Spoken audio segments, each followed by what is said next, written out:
दुनिया की नज़र हमेशा ऊपर से नीचे तक देखती है। पहले कपड़े, फिर जूते, फिर चेहरा। और अगर ये सब ठीक ना हो तो अंदर का इंसान दिखता ही नहीं।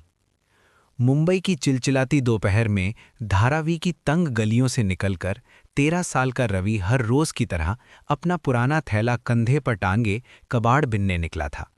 उसके पैरों में चप्पल नहीं थी, कमीज के 2 बटन गायब थे, चेहरे पर धूल और पसीने की परतें जमी थीं।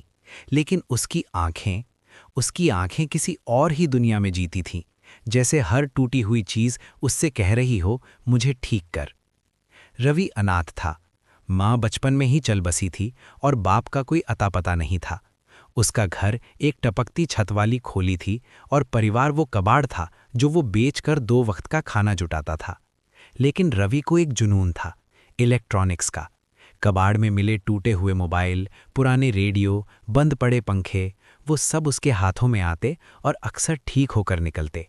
उसकी उंगलियां किसी तजुर्बेकार कारीगर की तरह तारों और सर्किट के बीच काम करती थीं। उस दिन शहर के सबसे भीड़-भाड़ वाले चौक पर एक बड़ी सी काली एसयूवी अचानक बंद पड़ गई। गाड़ी के अंदर से धुआं उठ रहा था। ट्रैफिक जाम हो गया। हॉर्न की आवाजें आसमान फाड़ रही थीं। गाड़ी से एक लंबे, रौबदार शख्स बाहर निकले, मिस्टर कपूर, शहर के जाने-माने टेक्नोलॉजी एंटरप्रेन्योर। उनका चेहरा गुस्से और घबराहट से लाल था। अरे यार, आज ही सबसे जरूरी प्रेजेंटेशन थी, 5 करोड़ की डील। वो अपने ड्राइवर पर चिल्लाए। ड्राइवर ने घबराकर पास खड़े एक मैकेनिक को बुलाया। मैकेनिक ने बोनट खोला, इधर-उधर ताका झांकी की, तारें हिलाईं और 20 मिनट बाद हाथ खड़े कर दिए। साहब, ये गाड़ी बहुत हाईटेक है, इसमें कंप्यूटर का लफड़ा है, कंपनी के सर्विस सेंटर जाना पड़ेगा। मिस्टर कपूर का माथा ठनका। वो इधर-उधर देखने लगे। तभी भीड़ के किनारे से एक छोटी सी आवाज आई, अंकल, मैं देखूं? सबने पलटकर देखा। रवि था, मैला थैला, फटी कमीज, नंगे पांव। ड्राइवर ने झड़क कर कहा, चल हट यहां से, ये कोई खिलौना नहीं है, लाखों की गाड़ी है, तू क्या जानेगा? भीड़ में खड़े लोग हंसने लगे। अरे देखो, कबाड़ी मैकेनिक आ गया, किसी ने ताना मारा। लेकिन रवि अपनी जगह से नहीं हिला। उसकी नज़र गाड़ी के बोनट पर टिकी थी। उसने सीधे मिस्टर कपूर की आंखों में देखा और शांत आवाज में कहा, साहब, मुझे पता है गड़बड़ी कहाँ है। अगर मैं 2 मिनट में ठीक कर दूं तो क्या आप मुझे एक मौका देंगे? मौका? किस बात का मौका? कपूर ने भौचक्के होकर पूछा। बस सीखने का। कपूर ने एक पल उस बच्चे को ऊपर से नीचे तक देखा। उसकी आंखों में न डर था न लालच, बस एक अजीब सा यकीन था। घड़ी देखी, 10 मिनट बचे थे। डूबते को तिनके का सहारा। ठीक है, कोशिश करो। रवि ने अपनी जेब से एक छोटा सा स्क्रू ड्राइवर निकाला और बोनट के अंदर झुक गया। भीड़ की सांसें थम गईं। सब देख रहे थे, वो नन्हा, काला, मैला बच्चा उस विशाल मशीन से अकेला जूझ रहा था। रवि जानता था कि ऐसी गाड़ियों में असली दिक्कत अक्सर इंजन में नहीं, बल्कि ईसीयू सेंसर के पास किसी छोटी सी खराबी में होती है। उसने कबाड़ में मिले ऐसे ही एक पुराने सिस्टम को पहले भी ठीक किया था। उसकी उंगलियां तारों के बीच से गुजरीं, एक ढीले कनेक्टर को उसने मजबूती से बैठाया और पीछे हट गया। साहब, स्टार्ट करके देखिए। ड्राइवर ने कांपते हाथों से चाबी घुमाई। इंजन गरजा, गाड़ी एकदम सही आवाज में चल पड़ी। पल भर के लिए पूरा चौराहा सन्न हो गया। जो मैकेनिक 20 मिनट में नाकाम रहा था, उसका मुंह खुला का खुला रह गया। भीड़ में जहां अभी ठहाके थे, वहां अब गहरी चुप्पी थी। सब उस बच्चे को देख रहे थे जो अपने काले हाथ अपनी फटी कमीज से पोंछ रहा था, जैसे बहुत मामूली काम किया हो। मिस्टर कपूर आगे बढ़े। उन्होंने रवि के कंधे पर हाथ रखा।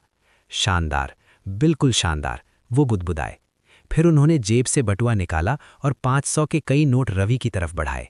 ये रखो, तुमने मेरी जान बचाई। रवि ने हाथ पीछे खींच लिया। भीड़ हैरान।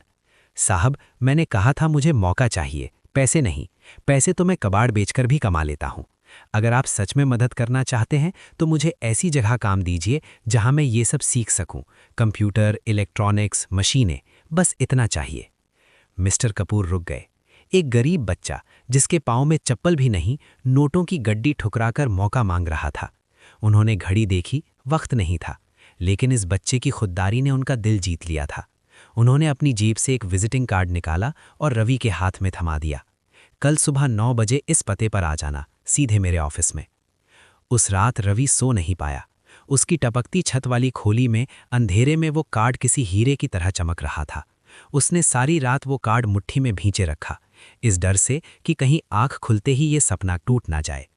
अगली सुबह वो तड़के उठा, सार्वजनिक नल पर नहाया, बालों को पानी से चिपकाकर संवारा और अपनी सबसे कम भटी कमीज पहनी। आज उसके कदमों में एक नई मंजिल थी। कपूर टेक्नोलॉजीज की शीशे की ऊंची इमारत के सामने जब उसने पहुंचा तो उसकी सांस थम गई। ऐसी इमारत उसने सिर्फ दूर से देखी थी, लेकिन जैसे ही उसने दरवाजे की तरफ कदम बढ़ाया, एक मोटे से गार्ड ने उसे कॉलर से पकड़ लिया। कहाँ जा रहा है? ये भीख मांगने की जगह नहीं है। रवि ने कांपते हाथों से कार्ड निकाला। अंकल, मुझे कपूर साहब ने बुलाया है। गार्ड ने कार्ड झपट लिया, उलट पुलट कर देखा और व्यंग से हंसा। चोरी किया होगा, चल भाग यहां से, वरना पुलिस बुलाता हूं। और उसने वो कार्ड सड़क पर फेंक दिया। रवि को धक्का दिया। रवि गिरा, घुटने छिले, हथेलियों से खून बहा, आंखों में आंसू आ गए। लेकिन उसने कार्ड उठाया, कमीज से साफ किया और इमारत के पिछले रास्ते की तलाश में निकल पड़ा। वहां सफाई कर्मचारी आ जा रहे थे। रवि ने मौका देखा और सर्विस लिफ्ट में घुस गया। लिफ्ट की दीवार पर लिखा था CEO 22nd फ्लोर। 22वीं मंजिल पर जैसे ही दरवाज़ा खुला, संगमरमर का फर्श, ठंडी हवा, सूट बूट में लोग। एक रिसेप्शनिस्ट की नज़र पड़ी और वो चीख पड़ी, सिक्योरिटी, ये बच्चा यहाँ कैसे आया? 2 गार्ड दौड़े और रवि को दबोच लिया। छोड़ो, मुझे कपूर साहब से मिलना है, उन्होंने बुलाया है, रवि चिल्लाया। तभी एक कमरे का दरवाज़ा खुला और मिस्टर कपूर बाहर आए। उनकी नज़र रवि पर पड़ी। फटे कपड़े, कोहनी से बहता खून, कार्ड उठाए कांपते हाथ। एक पल में उन्होंने पहचाना। रुको, उन्होंने गार्ड्स को इशारा किया, फिर खुद आगे बढ़कर रवि के सामने झुके। तुम आ गए? उन्होंने फर्स्ट एड मंगवाई, खुद रवि की कोहनी पर दवा लगाई, पानी पिलाया। पूरा ऑफिस कांच की दीवारों से ये नज़ारा देख रहा था। उनका करोड़पति बॉस एक कबाड़ बिनने वाले बच्चे की मरहम पट्टी कर रहा था। पास खड़े एक पार्टनर ने धीरे से पूछा, ये बच्चा कौन है? कपूर ने रवि के कंधे पर हाथ रखा और मुस्कुराते हुए बोले, ये मेरी कंपनी का सबसे नया और सबसे ज़रूरी इन्वेस्टमेंट है। उसी दिन रवि का दाखिला शहर के एक अच्छे स्कूल में करा दिया गया। शाम को वो कपूर टेक्नोलॉजीज की लैब में सीनियर इंजीनियर के साथ ट्रेनिंग लेने लगा। रवि ने उस दिन अपना पुराना थैला हमेशा के लिए छोड़ दिया। ऊंची इमारत की खिड़की से नीचे देखा, वही गलियां, वही धूल जहां वो कल तक था। आज वो बहुत छोटी लग रही थीं। वक्त उड़ता रहा। 8 साल बाद जब कपूर टेक्नोलॉजीज ने अपना नया AI based smart device launch किया, उसके मुख्य डिज़ाइनर के रूप में मंच पर रवि का नाम पुकारा गया। सूट पहने, आत्मविश्वास से भरे उस नौजवान को देखकर यकीन नहीं होता था कि यही वो बच्चा है जो कभी धारावी की गलियों में नंगे पांव कबाड़ बीनता था। माइक थामते ही रवि ने पूरे हॉल में कहा, दुनिया कहती है कि सफलता के लिए अच्छा घर, अच्छे कपड़े और अच्छे स्कूल चाहिए। मेरी कहानी कहती है, बस एक इंसान चाहिए जो आपकी आंखों में झांक कर ये देख सके कि आप क्या हो सकते हैं। उसने अपनी ट्रॉफी मिस्टर कपूर की तरफ बढ़ाई। कपूर की आंखें भर आईं। दोस्तों, रवि की ये कहानी हमें एक ज़रूरी सच याद दिलाती है कि प्रतिभा किसी की मोहताज नहीं होती। वो अमीर घरों की नहीं, मेहनती दिलों की दौलत है। हम समाज के तौर पर रोज़ ये गलती करते हैं, किसी इंसान को उसके कपड़ों से तौलते हैं, उसकी गली से आंकते हैं। सोचिए, अगर उस दिन मिस्टर कपूर ने भी बाकी लोगों की तरह रवि को धकेल दिया होता तो एक ज़हीन दिमाग कबाड़ के ढेर में ही दफन हो जाता। आज खुद से एक सवाल पूछिए, क्या आप अपने आसपास किसी एक रवि को पहचान सकते हैं? और क्या आप में हिम्मत है उसे एक मौका देने की? कीचड़ में खिला कमल सिर्फ एक सही नज़र का इंतज़ार करता है।